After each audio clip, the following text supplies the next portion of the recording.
dia, houve outra vez, e há pessoas novas na sala, dizer só que tivemos de fazer uma pequena alteração ao programa.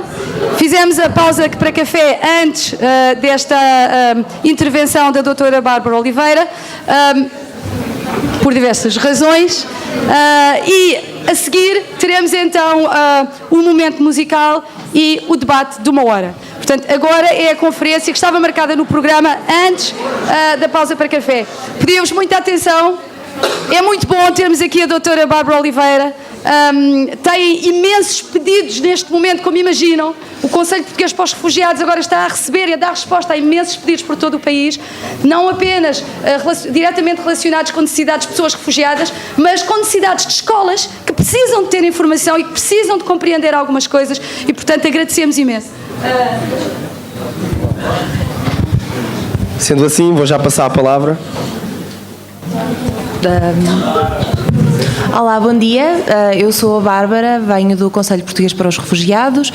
Uma pequena nota biográfica: eu trabalho no CPR desde o início de 2012, na área da integração e da assistência à direção, ou seja, na gestão do nosso centro de acolhimento, que é o nosso equipamento principal de acolhimento para famílias refugiadas.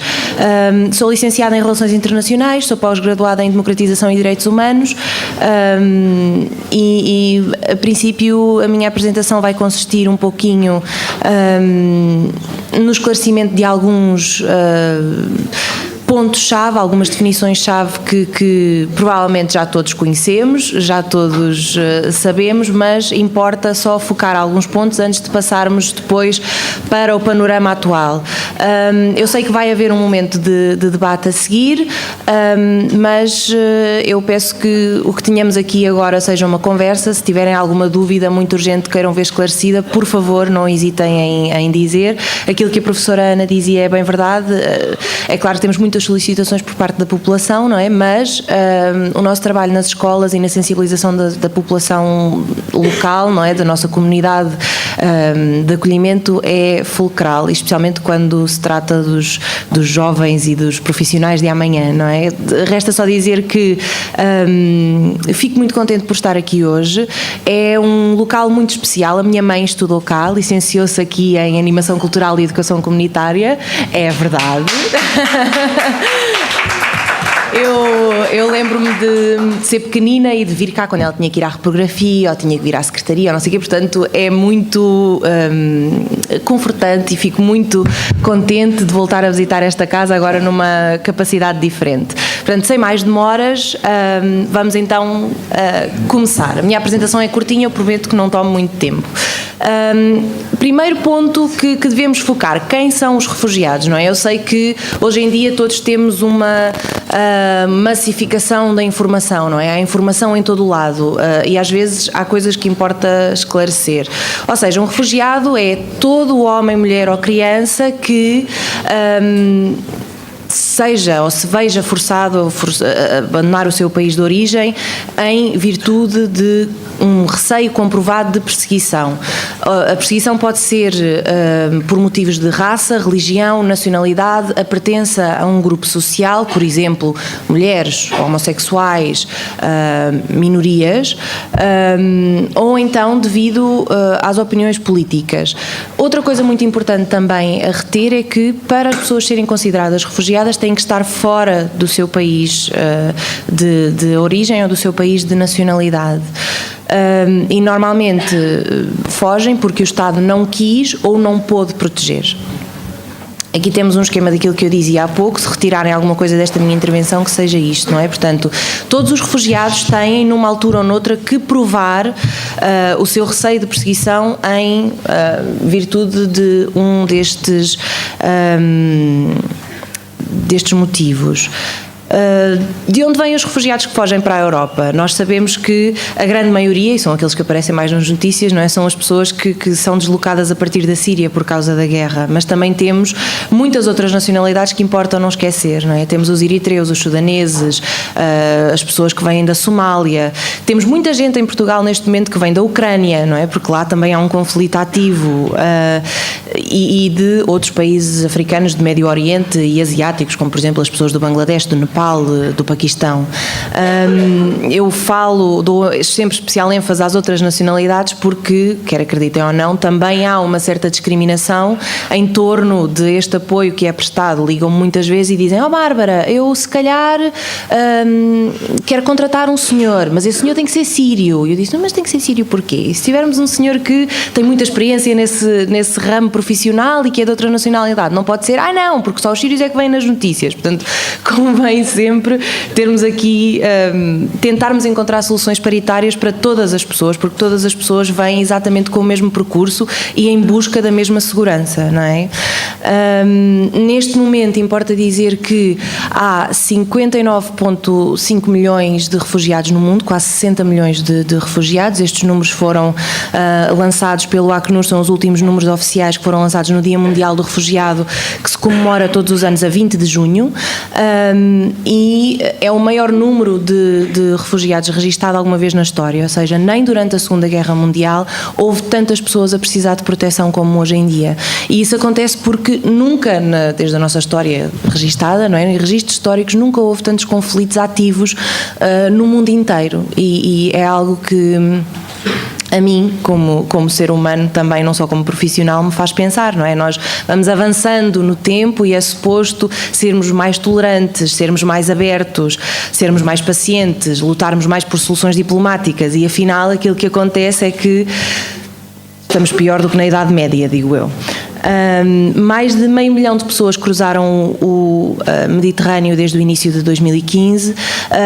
Tem havido bastantes mortes, apesar das operações de busca e salvamento que se fazem entre a Europa do Sul e a costa norte do continente africano. Destes 60 milhões de pessoas deslocadas, cerca de 12 milhões são da Síria, é verdade, são a nacionalidade mais expressiva neste novo deslocamento que tem havido através da Europa. Convém dizer que há quem diga que a Europa está a viver uma crise de refugiados. De facto, as imagens que se vêem dos chamados hotspots, não é, dos locais de concentração dos refugiados, são preocupantes, são pessoas em situações inexplicáveis e, a meu ver, inadmissíveis numa União Europeia do século XXI, mas o que acontece é que nós ainda não temos uma crise de refugiados. Como eu dizia há pouco, sim, um pouco mais de 500 mil de pessoas chegou à Europa através do Mediterrâneo este ano, mais algumas chegaram via aérea ou via terrestre por outras rotas, mas ainda não temos uma crise, não é? Nós na União Europeia somos milhões e milhões e milhões de cidadãos, portanto 500 mil de pessoas, ou mesmo 1 milhão de pessoas, seria algo perfeitamente absorvível nas nossas sociedades. Temos sempre que pôr em perspectiva, não é? O Líbano, por exemplo, é um país que tem 4 milhões de habitantes, portanto, menos de metade da população portuguesa, e eles sim têm uma crise de refugiados. É um país que tem, neste momento, 1,2 milhões de refugiados, a maior parte em campos. Os campos começam a tornar-se, em vez de serem soluções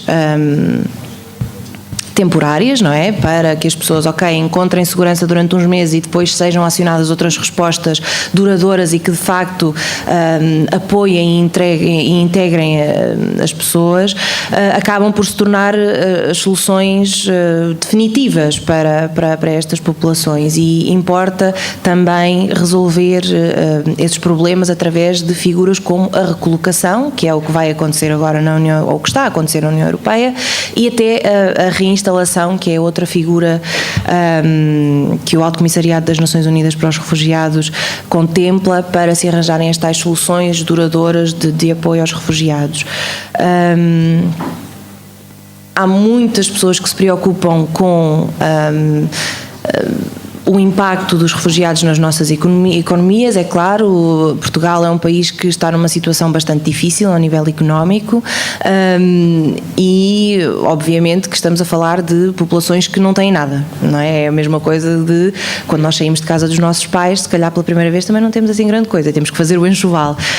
Acaba por ser um pouco a mesma coisa, não é? A princípio é claro que o apoio social vai requerer um esforço económico acrescido, mas há várias experiências deste tipo de práticas que nos dizem que se as pessoas forem bem trabalhadas desde o princípio, que a integração é algo que ocorre, e a autonomização dos apoios sociais, claro, é algo que ocorre muito rapidamente, não é? Porque quer queiramos, quer não, ser refugiado ainda é um estigma, não é? Nós temos muitas crianças na escola que dizem, não, mas a Bárbara, eu não quero que fales com a minha professora porque depois os meus colegas sabem que eu vivo no centro e sabem que eu sou refugiada e fazem-me perguntas e discriminam-me, portanto acaba por ser também uma realidade bastante dura para as pessoas que a vivem, não é? Claro que aqui em termos físicos estão seguros, mas mesmo assim é algo que é muito estigmatizante, acaba por ser um selo, um rótulo, e as pessoas não conseguem ser mais do que o refugiado, não é? E acho que temos que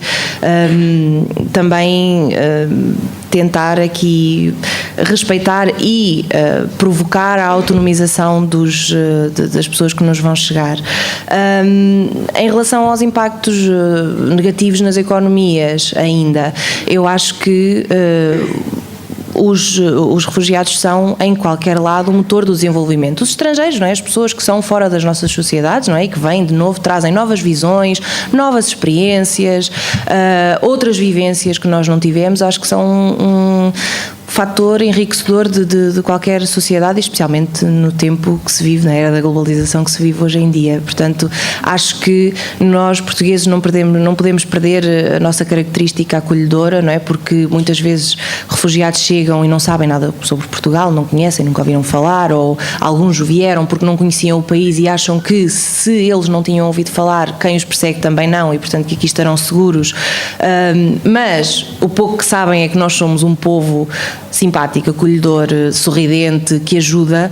Portanto, eu espero que com este novo influxo que vem aí, não é? E agora muito brevemente, espero que não percamos estas qualidades que me fazem ter muito orgulho em ser portuguesa. Como eu dizia, sim, Portugal vai participar nestas cotas, já veio nas notícias, não é? Quinta-feira chegam os primeiros casos. Vamos receber 4.774 refugiados, não chega a 5.000, que estejam em Itália ou na Grécia. Há autoridades, tanto autoridades europeias como autoridades portuguesas, a fazer a seleção dos casos, portanto faz-se um historial em termos de segurança, um historial muito completo, e também em termos de saúde, primeiros check-ups, coisas, é partilhada informação em termos de cuidados que temos que ter à chegada, por exemplo, possíveis necessidades de saúde, necessidades psicológicas, e essa triagem, pronto, está a ser feita, demora bastante tempo. O que por um lado é mau, mas por outro lado também nos indica que as coisas estão a ser feitas com pés e cabeça e com muita responsabilidade.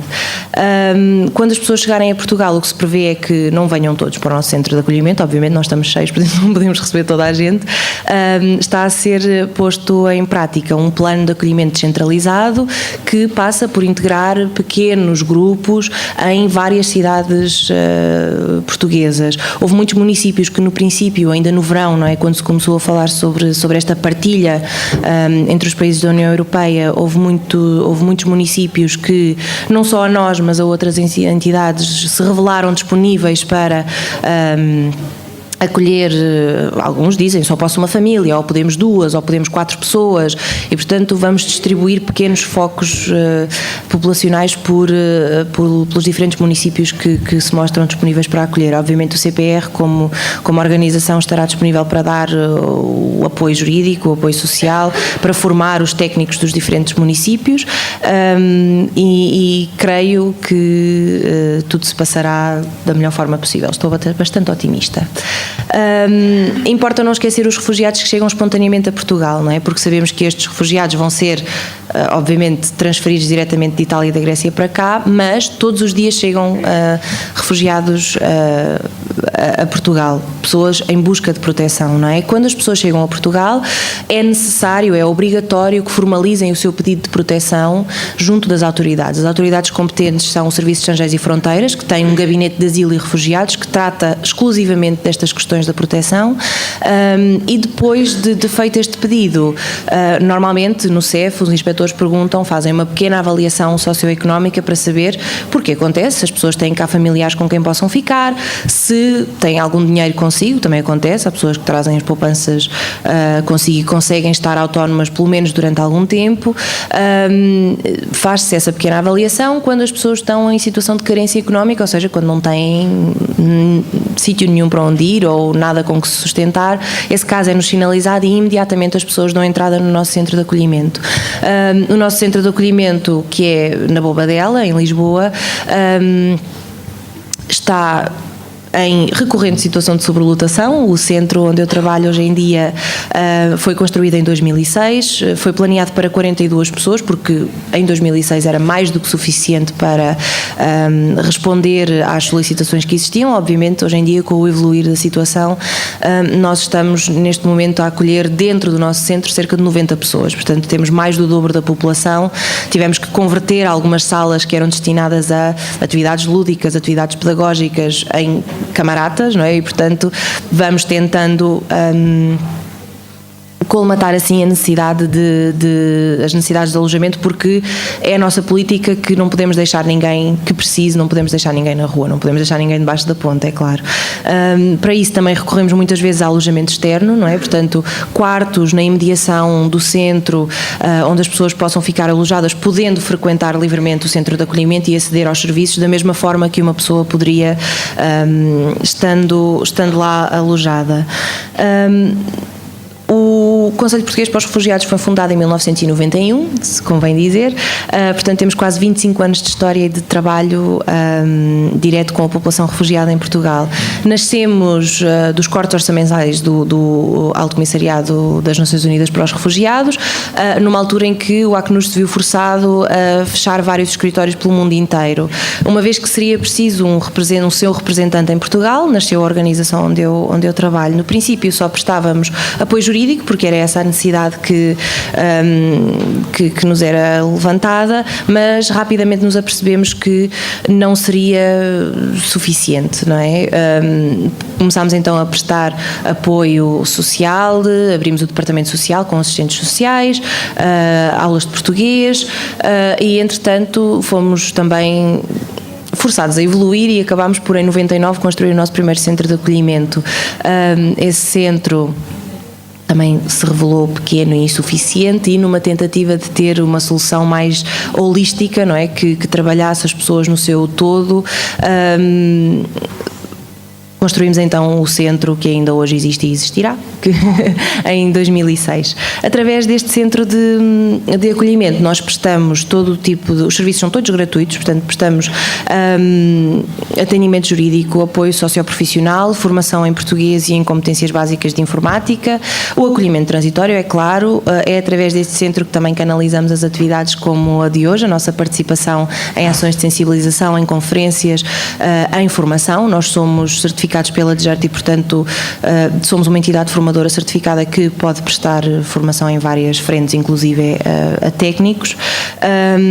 Quando este centro foi construído, fizemos um levantamento de necessidades à população local, porque, tendo em conta que a problemática dos refugiados ainda era e foi, não é, subejamente desconhecida em Portugal,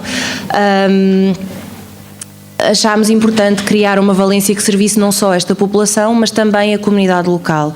Construímos para isso uma biblioteca, mediateca, construímos também um auditório, temos salas de formação que podem ser utilizadas por entidades externas, temos um espaço internet, temos um jardim público, um poliesportivo e temos um gabinete de inserção profissional em conjunto com o Instituto de Emprego e Formação Profissional, que aconselha não só os refugiados, mas também qualquer pessoa que necessite de aconselhamento em relação à procura ativa de emprego, em relação às relações com o IFP, as medidas de apoio à empregabilidade, os estágios profissionais, a colocação, a formação profissional. Portanto, nós proporcionamos serviços não só à nossa população-alvo, não é? Mas também a todas as pessoas que nos procurem. Em 2012 abraçámos um novo desafio com a construção de um novo centro de acolhimento dedicado exclusivamente aos menores não acompanhados, não é? Os menores não acompanhados ou as crianças refugiadas são todos aqueles que têm menos de 18 anos e que chegam a Portugal sozinhos, sem um guardião, sem um amigo ou um parente, não é? Que por eles sejam responsáveis. Este centro, é claro que, e por se dedicar a menores, tem que ser bastante mais fechado do que o centro onde eu trabalho, e por isso a nossa preocupação é mais voltada para dentro e não tanto para fora, não é? Portanto, também temos uma biblioteca-mediateca que está acessível aos nossos miúdos e em casos especiais para, por exemplo, pessoas que precisem de fazer teses de doutoramento ou estudos, porque as nossas bibliotecas são, claro, especializadas em direitos humanos e direito de asilo. Damos o alojamento transitório, não é? A informação, claro, às crianças, o apoio social e psicológico, trabalhamos imediatamente o acesso à educação formal. Continuamos também os nossos cursos de português e damos grande ênfase às atividades de ocupação dos tempos livres, às atividades de lazer, desportivas, culturais, de conhecimento da sociedade de acolhimento, etc. Pronto, esta é a minha apresentação. Não sei se terão agora perguntas para me fazer. Não? Ninguém tem perguntas? Bom, fui muito esclarecedora, então fico contente. Resta... Sim? Desculpe, não percebi.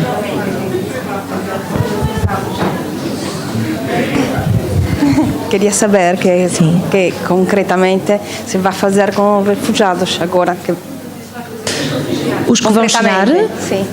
Bem, concretamente era aquilo que eu dizia. A princípio serão canalizados para as diferentes cidades, não é? Há um grupo que vai ficar a nosso cargo, outro grupo...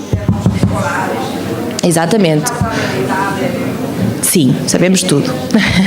Sabemos tudo, não podemos divulgar, mas sabemos tudo. É claro que nós já temos uma ficha de identificação de cada caso individual e serão trabalhados de acordo com as necessidades. Os menores serão imediatamente encaminhados para a escola, já estão a ser pedidas vagas escolares, não haverá qualquer espécie de problema. Os maiores vão ser integrados imediatamente em cursos de português e as competências ao nível de inserção no mercado laboral também começam a ser trabalhadas. Uhum. Claro. E o que vamos fazer é começar a trabalhar para a autonomização e para a integração, não é?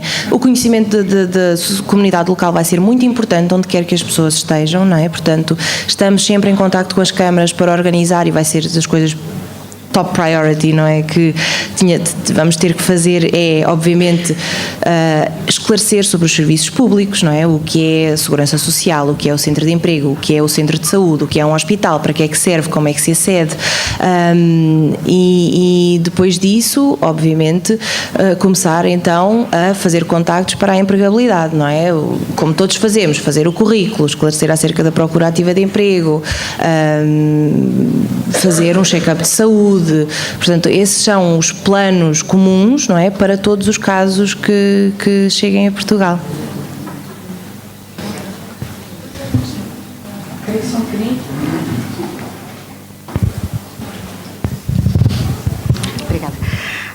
Obrigada pela apresentação sucinta e tão clara que fez. Tenho uma questão que é uma reflexão que provavelmente trabalharão nessa área e para mim não ficou muito explícito aqui e não era suposto também ser tão desenvolvido. Estou a questionar relativamente a atividades ao nível das relações interpessoais com as comunidades de acolhimento.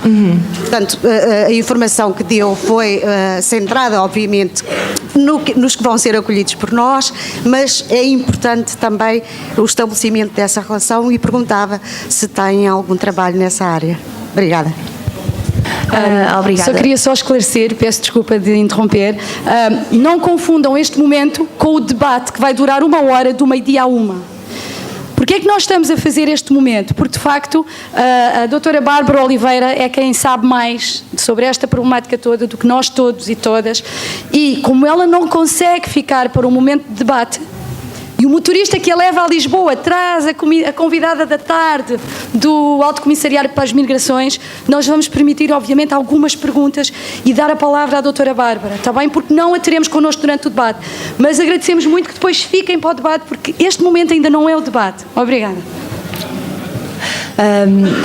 Sim, trabalhamos muito, na minha opinião pessoal, de facto estamos a lidar com uma população que corre grave risco de exclusão social, não é? Portanto, o estabelecimento de pontes com outras pessoas é muitíssimo importante. Também é importante que as pessoas não se fechem nas suas pequenas comunidades iraquianas ou afegãs ou etc, não é? E aquilo que nós tentamos fazer através do voluntariado, da mediação cultural, é precisamente tentar que os refugiados estabeleçam algumas relações de proximidade com um português ou uma pessoa que cá viva já há bastante tempo e que conheça, e sim, trabalhamos nessa área. Temos programas de voluntariado, estamos agora que há mais influxo e que também há mais vontade, porque às vezes nem sempre arranjar voluntários é muito fácil, como todos sabemos, não é?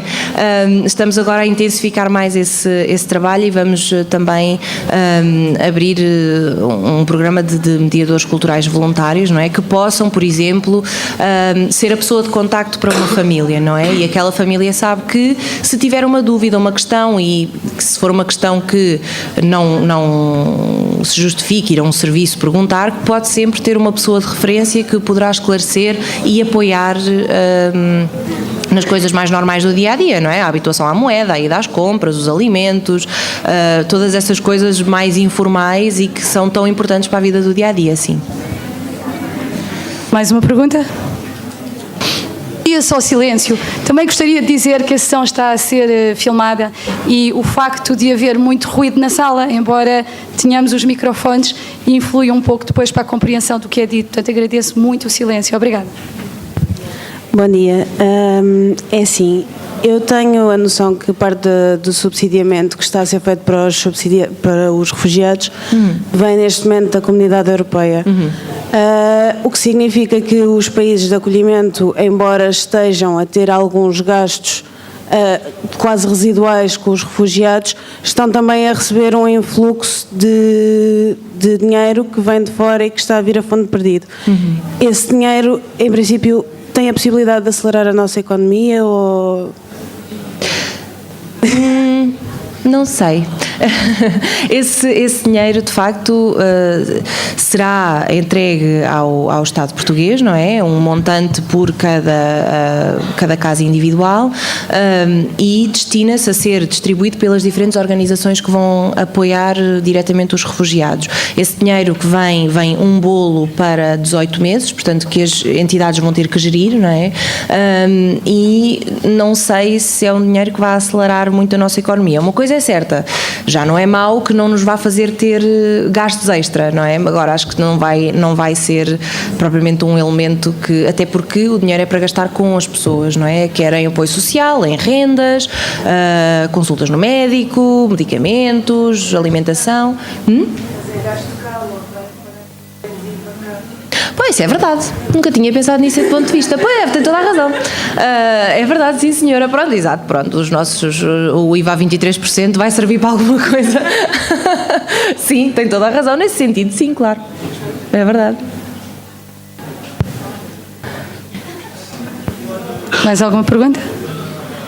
Eu tenho duas perguntas, uma que é mesmo minha, outra que apareceu no Facebook da EDS, na nossa página do Facebook, de um ex-estudante nosso.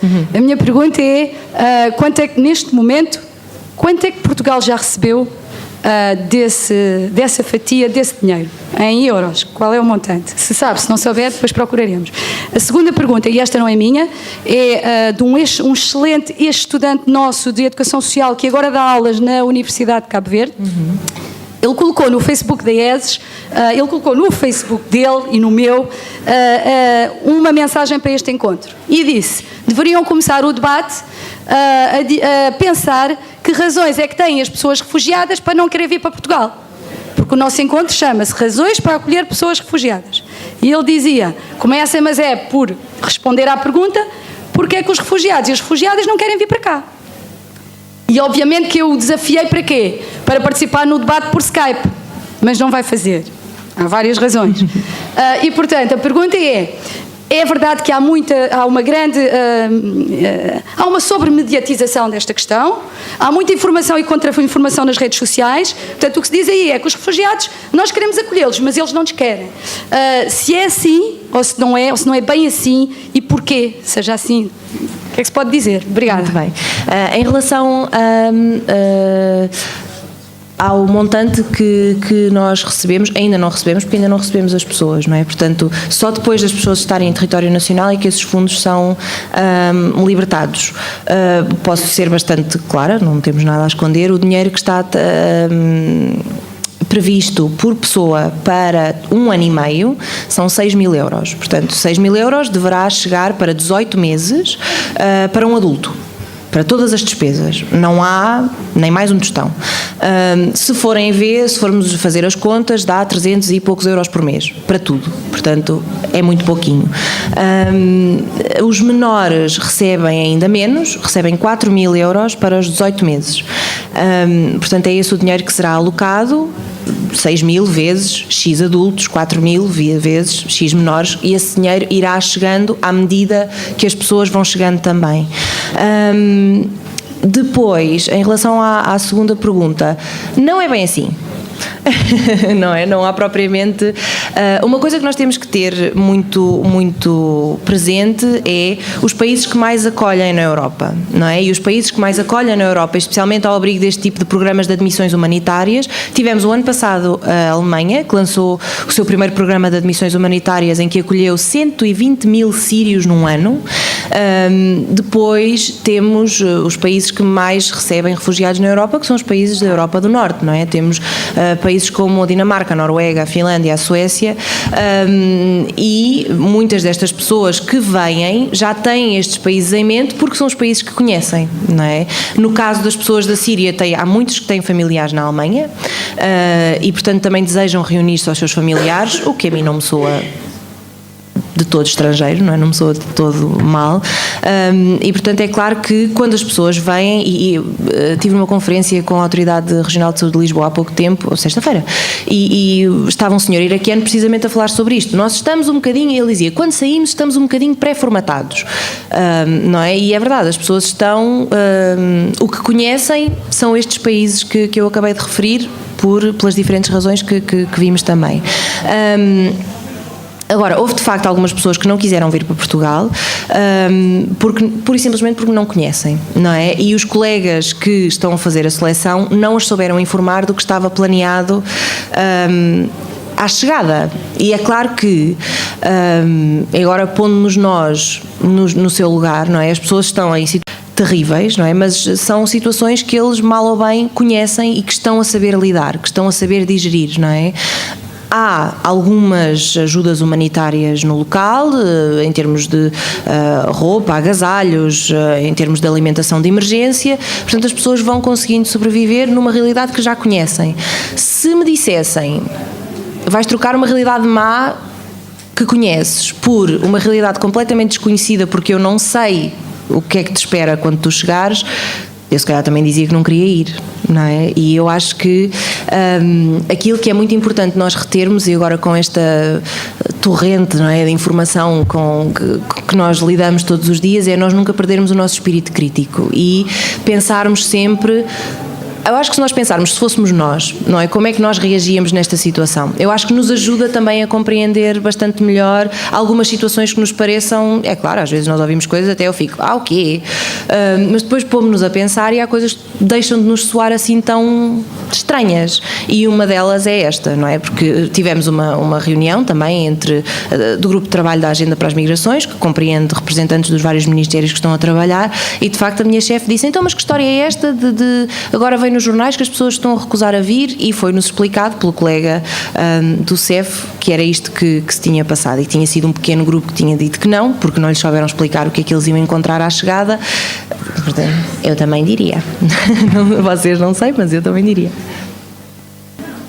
Muito obrigada. Obrigada. Só mesmo mais uma pergunta e depois temos uma surpresa. Tá? Bárbara. Perguntas? Bem, só para fechar, a conferência hoje chama-se Razões para Acolher, não é? Eu acho que a principal razão é a responsabilidade, não é? Nós somos signatários de diversas convenções de direitos humanos, somos signatários da Convenção de Genebra, que regula esta situação, portanto nós, e o direito de asilo, o direito da proteção internacional, portanto, de um ponto de vista da responsabilidade como seres humanos, nós não podemos ficar indiferentes. É claro que há muito trabalho a fazer, não vai ser fácil, são culturas novas que vão ganhar um bocadinho mais de expressão em Portugal, mas eu acho que com calma, boa vontade e vontade, acima de tudo, tudo se faz. Estou muito expectante, estou muito otimista e espero poder contar convosco quando algum refugiado vier para Santarém para serem também os motores do desenvolvimento e de apoio a esta comunidade que tanto de nós precisa. Muito obrigada por me terem recebido e estou ao dispor, posso depois deixar o meu e-mail à professora Ana, se alguém tiver alguma dúvida, alguma pergunta, estejam à vontade para nos contactar. Muito obrigada. Muito obrigada por tudo.